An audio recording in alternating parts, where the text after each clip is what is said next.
Nina Mosey has just separated from her fiance Marvin, apparently in a really cold room. Her friend Josie says, well, now that that out the way, maybe we should go find some new.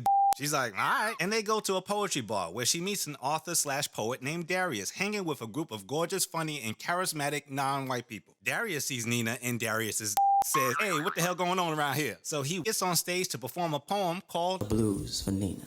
And let's just say her chair is ruined. So of course they get together and he takes her out and then says the magic words guaranteed to GTD. I just want to come up and talk. And we all know what GTD stands for. Got the draws, okay?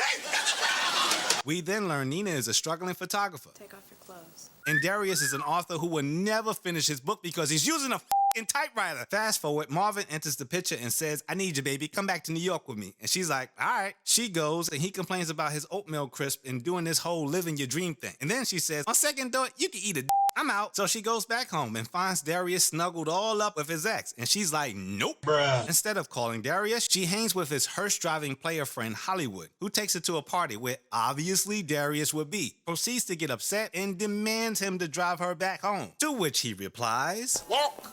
Darius is mortified by Hollywood and makes sure she gets home. And by doing so, they have it out. I saw you at the bookstore with the girl. Shy! They go on a few more jazz-infused dates and get back together. But with unsettled issues from their last entanglement, and let's be honest, Darius' fragile ego, they end up breaking up again. But her friend Josie calls him and says she's a successful photographer now, and she's about to get on the train. Darius is all like, so? Then proceeds to ride his motorbike through the streets like bad all on the sidewalk, knocking this poor guy flat on his ass, chasing down the train. He does all of this to miss her by seconds. Damn it. Now, if only there were an invention that allows me to speak to someone who lives far away. How come you never called her? Good question. I wrote a bunch of letters. Okay, I guess he's not fully convinced about this whole technology thing. 1 year later, Nina has a new job taking pictures of men in their drawers, and Darius finally finishes his book in which he dedicated to Nina, or rather he doesn't write her name. You know who you are! Darius finally opens his heart to her. I love you.